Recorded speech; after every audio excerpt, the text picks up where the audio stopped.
Hello,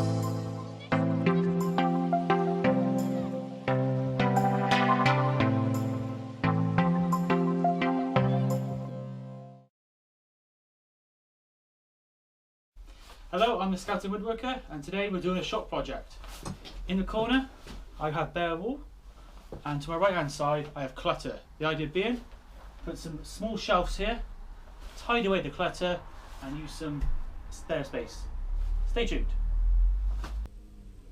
So what I'm doing here, I'm going to have a piece of 2x4 across there, and I'm going to cut small sections of 2x4 to go in there, therefore making a very narrow shelf so it doesn't get in the way of the shop and it uses up my scrap wood. So I'm going to start by measuring this section, which is 49 inches, and then I'm going to measure these inserts, which is 1 foot, and then I'm going to go and cut them off on the drop saw.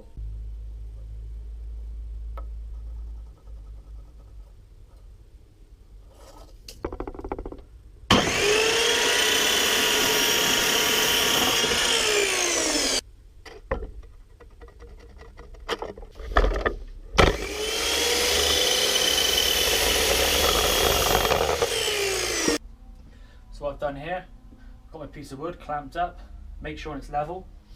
Then what I'm going to do, I'm going to screw these in this side because I can line them up. Then I can flip it over and they go in there. That's the easiest way I can think of doing it. So, line them up and making sure the lines are in line with my indentation. Put a screw in and drive it in.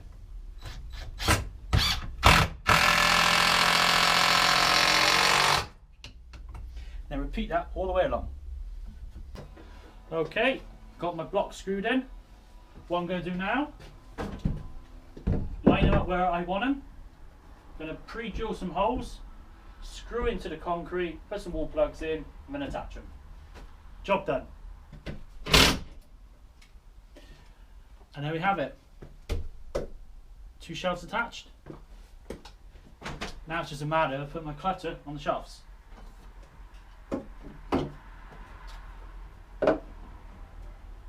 Okay, I've got all my paint up here. However, I do have some big drums of paint which don't fit. So, solution is I don't want to increase the shelf depth because the whole point is I'm utilising the indentation, so I've got plenty of space and I have all my tools up on the side. So the plan, I'm going to extend the shelves around here using the same method, and then I'm going to cut some angles in and make a couple of corner braces, allowing the paint to sit in the corner out of the way. So following the same method, I'll show you how it works.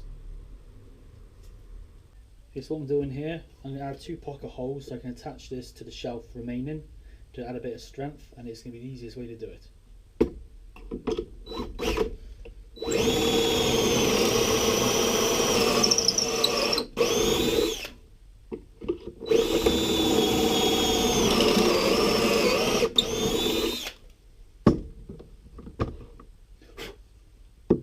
Like so. Okay, I've got my piece of wood attached exactly the same way as I've done here. However, what I'm doing here, I'm putting 2 pocket holes in. I'm going to clamp it together. Then what I've got is these special Craig screws. They have a cross in them. They supply you with a nice special bit. Then we simply drive these in, and it should give a very secure bond.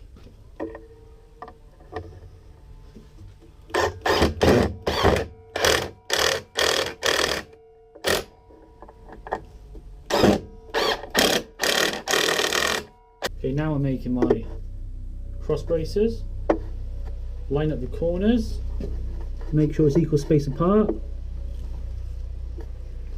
Then I'm going to draw underneath the angle.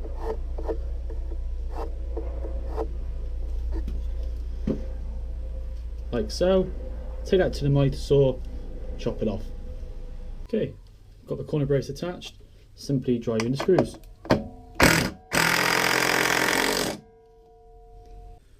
Okay, and here we are, the final article. Got my shelves going around. I've got my corner pieces on, so I can actually put wider pots of paint in, and it doesn't take up workshop space because I won't be standing in the corner. And I've also extended this across to make use of the space up there, which I won't be using. And then because I have a bit of a indentation at the top, I can put taller pots of paint I don't really use, maybe once a year, 18 months, and I put a little bit of a shelf in just so I can have them out the way at the top. So I hope you like that. If you do, give me a thumbs up. Any comments below? If you haven't subscribed, please subscribe. And until next time, keep woodworking.